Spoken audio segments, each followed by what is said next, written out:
প্রিয় উপস্থিতি, আসসালামু আলাইকুম ওয়া রাহমাতুল্লাহ। প্রথমেই আমি মহান রাব্বুল আলামিনের কাছে শুকরিয়া জ্ঞাপন করি। আজকে আমার সামনে যেই মানুষগুলো বসে আছেন তারা একসাথে এখানে এসেছেন, এই জন্য রাব্বুল আলামিনের কাছে লাখো কোটি দরুদ ও সালাম। কোরআনের হাফেজকে বলা হয় কোরআনের পাখি। আর আজকে আমার সামনে যারা বসে আছেন তারা কুমারখালী পৌরসভার মধ্যকার নেতা এবং কোরআনের অভিভাবক বললে বোধহয় ভুল হবে না। সত্যি কথা বলতে আপনাদের সামনে কথা বলার ন্যূনতম যোগ্যতা হয়তো বা আমার নেই, তারপরেও কথা বলছি। আজকে কথা বলতে যে একটি জিনিস মনে হচ্ছে, রাজনৈতিকভাবে অনেক সময় অনেক বক্তব্য দিই, কিন্তু আপনাদের সামনে কথা বলতে বুকের মধ্যে একটু কাঁপনও তৈরি হচ্ছে, ভুল হয়ে যায় কিনা। ভুল ত্রুটি ক্ষমাসুলভ দৃষ্টিতে দেখবেন আশা করি। সবাই আপনাদের নিয়ে অনেক কথা বলেছেন। আর সর্বোপরি ধন্যবাদ জানাই, আজকের এই অনুষ্ঠানের হয়তোবা আমি আয়োজন করার চেষ্টা করছি, কিন্তু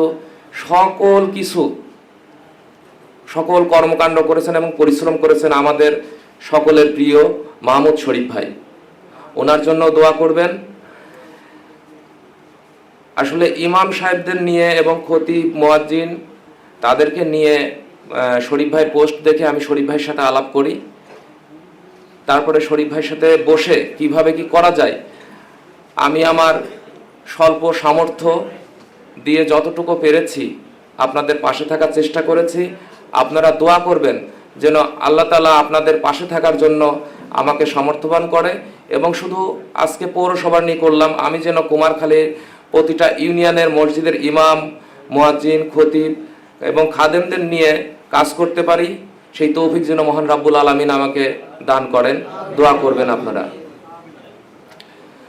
আর মসজিদের ইমামদেরও তো হচ্ছে আমি চেষ্টা করব আগামীতে অন্তত বছরে একটি বার হলেও, আপনারা তো ইমাম আমাদের নেতা, ইমামই কিন্তু আমাদের নেতা। আমরা যতদূর বই পড়ছি এবং কোরআন হাদিস যতটুকু জানি আপনাদের সামনে সেটা নিয়ে কথা বলবো না, সেইটার যোগ্যতা আমার নেই। আমি চেষ্টা করব বছরে একদিন হলেও আপনাদের সকলকে একসাথে করে অন্তত 4টা ডাল ভাত খাওয়ার জন্য চেষ্টা করব, যে আমরা একসাথে হওয়ার চেষ্টা করব, আপনাদের একটু আনন্দ দেওয়ার চেষ্টা করব, সেটা কোরআন ও হাদিসের আলোকে, সেটা আপনাদের সাথে আলাপ করে আমরা একসাথে হব।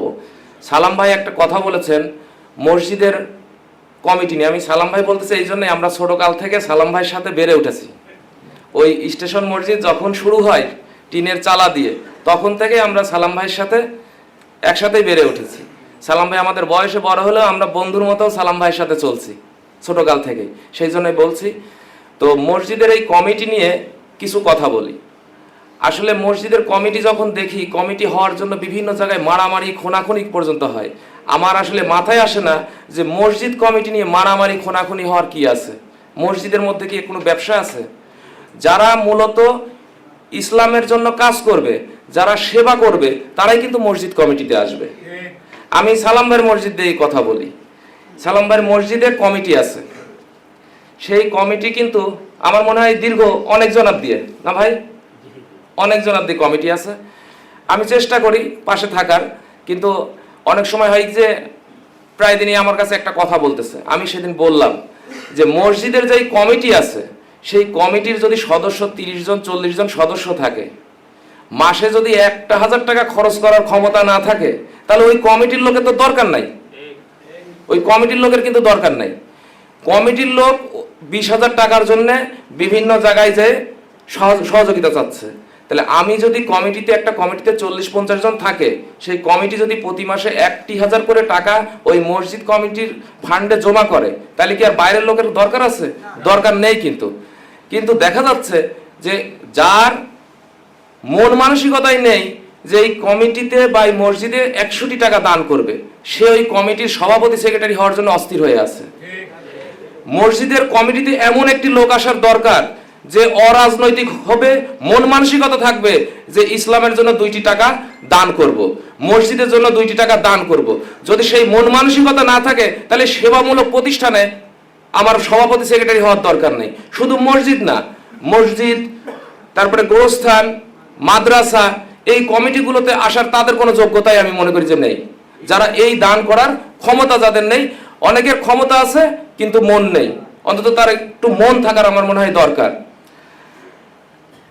আরেকটি কথা, সেটা হচ্ছে আপনাদের যারা মাদ্রাসার সাথেও অনেকেই জড়িত আছেন, আমি আগামীতে চেষ্টা করব যে মাদ্রাসার যারা বাচ্চা কাচ্চারা আছে যারা পড়াশোনা করে, আমি শরীফ ভাইয়ের সাথে আলাপ করছি, ঈদের পরে আমি মাদ্রাসাগুলোতে কিছু কোরআন শরীফ দিয়ে সহযোগিতা করবে এবং আপনারাও আমাদের কাছে একটু জানাবেন যে আপনাদের কি কি প্রয়োজন বা কি কি দরকার হতে পারে, সেটা শরীফ ভাইয়ের কাছে জানাবেন। আমি আমার সামর্থ্য অনুযায়ী আমি সেটা করার চেষ্টা করব।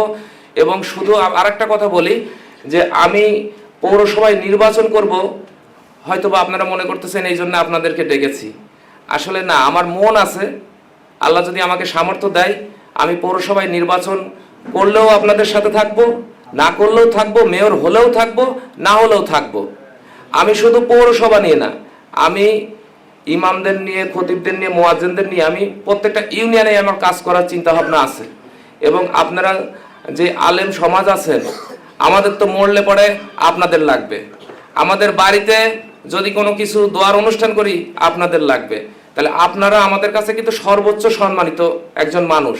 সেই সম্মানটুকু যদি আমরা সবাই সমাজের লোক দিতে পারি, তাহলে কিন্তু আপনাদের এই যে প্রতিবন্ধকতাগুলো আছে, যেমন একটা মসজিদের 3 থেকে 4 জন লোক হয়তো বা কর্মরত থাকে, আমাদের পৌরসভায় 9টি ওয়ার্ড আছে, 9টি ওয়ার্ডে কিন্তু 9টি কাউন্সিলর আছে।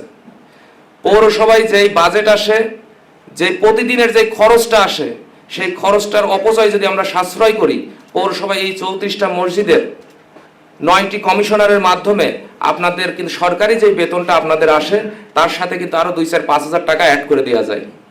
যদি মহান রাব্বুল আলামিন আমাকে ওই চেয়ারটা দান করেন, তাহলে ইনশাল্লাহ আমি কথা দিচ্ছি আপনাদের বিষয়ে সর্বোচ্চ বিবেচনাটা আমি করব। এবং পৌরসভার যারা কাউন্সিলর হবে তাদেরকেও আমি সেই বিষয়টা সম্পর্কে ধারণা দিব। এবং পৌরসভায় আমি যতদূর জানি প্রতিদিনের একটা ফান্ড থাকে, হয়তো বা আমি শিওর না, প্রতিদিনের একটা ফান্ড থাকে। সেই ফান্ডের অবচয় যদি আমরা বাঁচাই, আমরা আপনাদের যারা আছেন, শুধু এখানে না, মসজিদ, মাদ্রাসা যেগুলো আছে এবং ধর্মীয় প্রতিষ্ঠান, অন্য ধর্মের যে মন্দির আছে, সকল প্রতিষ্ঠানের জন্য আমরা সেই সহযোগিতাটা করতে পারি, সেই দিকটা আমি বিবেচনা করব।